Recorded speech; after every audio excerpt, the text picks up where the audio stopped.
Bonjour, je suis Gaël Châtelain-Berry, bienvenue sur mon podcast Happy Work, le podcast qui va vous envoyer de bonnes ondes pour aller travailler. D'ailleurs, si, à votre tour, vous souhaitez m'envoyer de bonnes ondes pour m'encourager à continuer Happy Work, n'hésitez pas à vous abonner, à faire un commentaire ou à laisser plein d'étoiles et de likes sur votre plateforme préférée. Cela vous prendra 10 secondes et ça, c'est mon Happy Work à moi.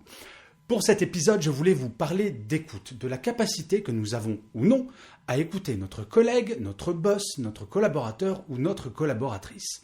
En période de stress, je ne sais pas si vous avez remarqué, mais notre niveau d'écoute a tendance à baisser. C'est normal, quand on est stressé, nos émotions envahissent tout notre cerveau et vont avoir tendance à nous boucher les oreilles au passage. C'est vrai quoi, on a déjà nos problèmes à gérer, alors à quoi bon s'embarrasser avec les problèmes des autres ?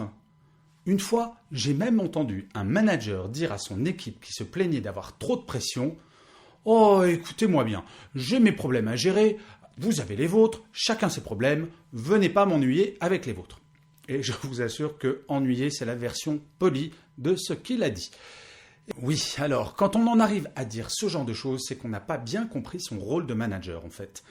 Et oui, si je devais comparer ce qu'a dit ce manager à son équipe, c'est comme si un parent répondait à son enfant de 3 ans qui lui demande « Eh papa ou maman, ça fait combien 3 plus 3 ?» et que l'un des deux réponde « Oh écoute, chacun ses problèmes, débrouille-toi pour trouver, va sur Google, j'ai pas à faire ça. » Écouter n'est pas la même chose que d'entendre. Pour écouter, il faut prendre le temps, ne jamais interrompre, ne pas avoir d'idées préconçues, ce qui est probablement le plus compliqué.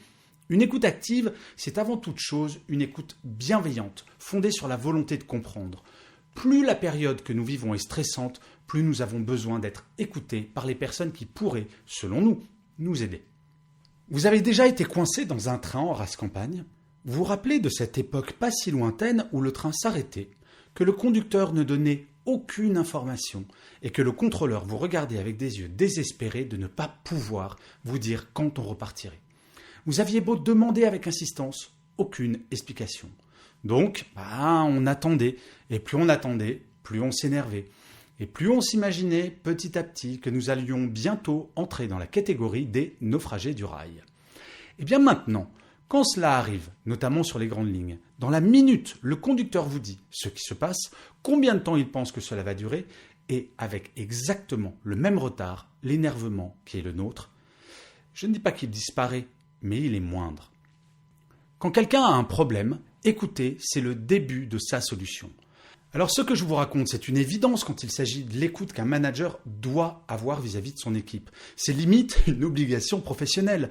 On me demande parfois si un manager se doit de tout écouter, y compris les histoires personnelles. Eh bien, chers amis, au risque de vous décevoir, la réponse est non. Un grand non.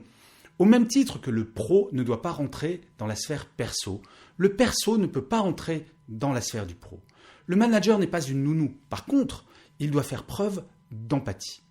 Si l'on prend l'exemple du collaborateur ou de la collaboratrice qui annonce qu'il va divorcer, période difficile s'il en est, le manager ne doit pas connaître tous les détails, les raisons du divorce. Par contre, il doit être très clair sur le fait qu'il sera compréhensif si pendant un temps, la personne qui est en train de divorcer sera moins impliquée dans son travail.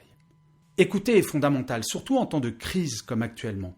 Quelle que soit la situation, il faut prendre le temps d'écouter. C'est ainsi que le niveau général de stress diminue petit à petit. Et je finirai comme d'habitude cet épisode de Happy Work par une citation. Pour celui-ci, j'ai choisi une phrase d'Adrien de Courcelles qui disait « Écouter est une politesse qu'un homme d'esprit fait souvent à un sot, que celui-ci ne lui rend jamais. » Je vous remercie d'avoir écouté ou regardé, si vous êtes sur YouTube, cet épisode de Happy Work. Je vous dis rendez-vous au prochain et d'ici là, avant toute chose, prenez soin de vous.